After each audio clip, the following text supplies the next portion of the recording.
Nós vamos começar agora uma série de vídeos contando ainda a história dos grandes ícones internacionais da música pop dos anos 70 e também apresentando não só esse fera aí que deixou um legado bacana, Andy Gibb, mas também os acontecimentos nacionais e internacionais do mundo jornalístico daquela época dos anos 70.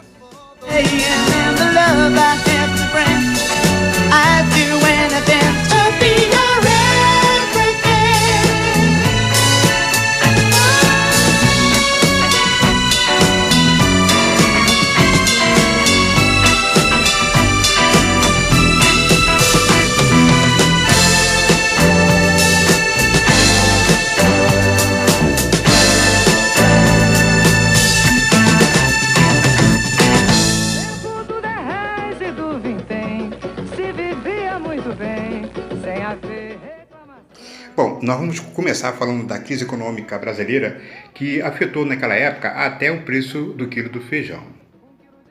E agora, gente? Absurdo! Acho que não tinha necessidade de aumentar mais, não. No começo dos anos 70, o Brasil até que ia bem. O governo podia investir em projetos caros, como a ponte Rio-Niterói e a Transamazônica. O termômetro da euforia era a bolsa de valores que subia e descia fazendo e desfazendo fortunas. Nesta década, o brasileiro percebe que não está vivendo ainda na ilha de tranquilidade com que sonhou nos anos 60. A maré da inflação e do petróleo caro chega ao nosso litoral.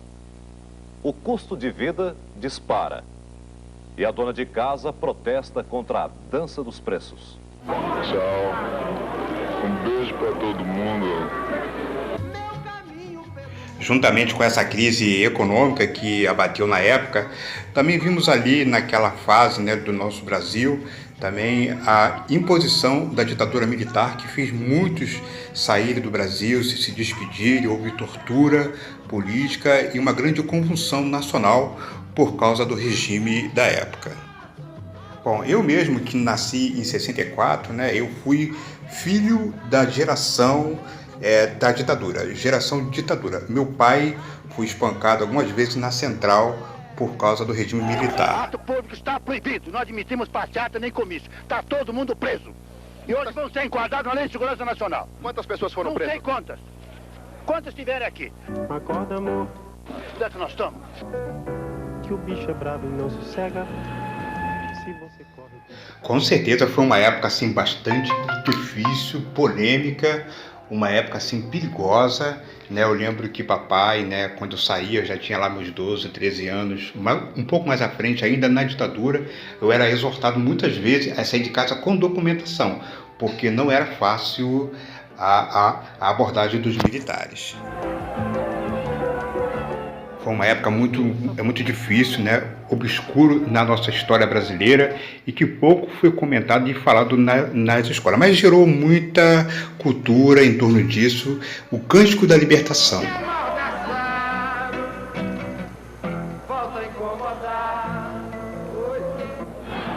Os anos 70 começaram com o renascimento do rei do futebol na Copa do México.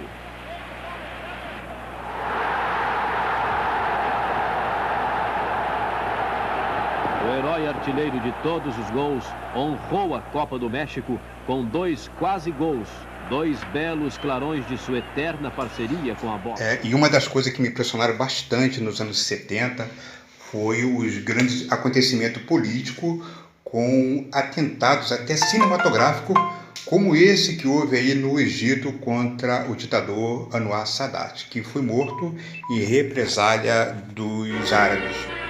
O ato mais espetacular a favor da paz no Oriente Médio foi de Anwar Sadat. Em novembro de 77, ele visita Israel sem impor condições. Com esse gesto, Sadat é o primeiro governante árabe a reconhecer na prática a existência do Estado judeu.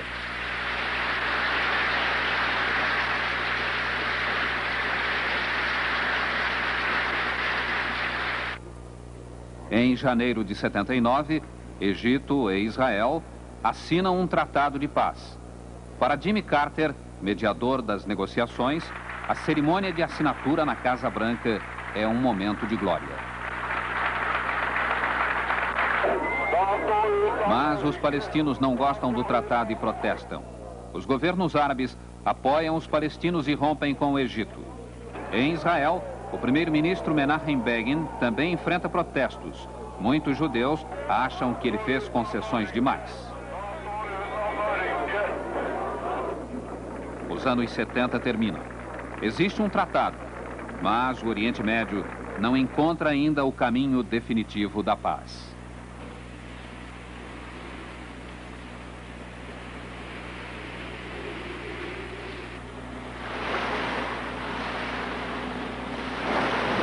O atentado que matou o presidente Anwar Sadat foi um complô de militares egípcios. Um tenente-coronel, que era o chefe do Estado-Maior de Sadat na Guerra de 73, foi quem planejou tudo. Logo depois da guerra, ele caiu em desgraça, foi demitido e jurou que ia se vingar um dia. O tenente-coronel se chama Saadettin Shazli e ele mesmo disse agora à noite em Beirute que é o líder do grupo que assassinou o presidente Sadat. O grupo se chama Organização para a Libertação do Egito, uma organização militar secreta, contrária à política de paz entre o Egito e Israel. Vocês vão ver as imagens brutais do atentado. O presidente Anwar Sadat, no palanque, cercado de ministros, assistia a um desfile militar no subúrbio de Nasser, no Cairo. Era um desfile para lembrar a guerra de 73 entre Egito e Israel. Os aviões fazem acrobacia para o presidente segundos antes do massacre. Os primeiros tiros de metralhadora. O cinegrafista da televisão não consegue segurar a câmera direito. Mais tiros.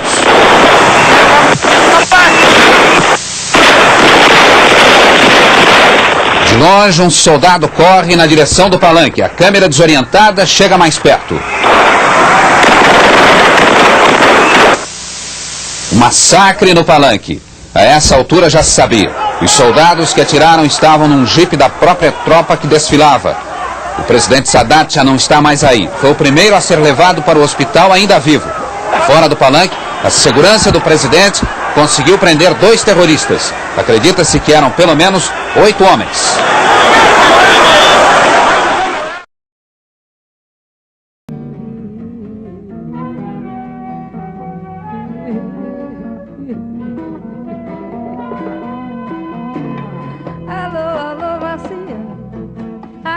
Quem fala é da terra.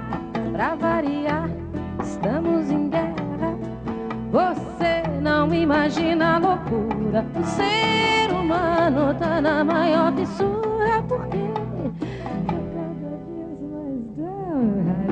cada vez mais down high society, down, down, down high society.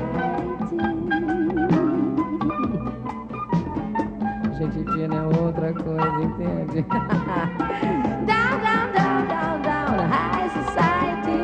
Down, down, down, down, high society. Já não se fazem mais tempos como antigamente, entende? High society, high society, high society.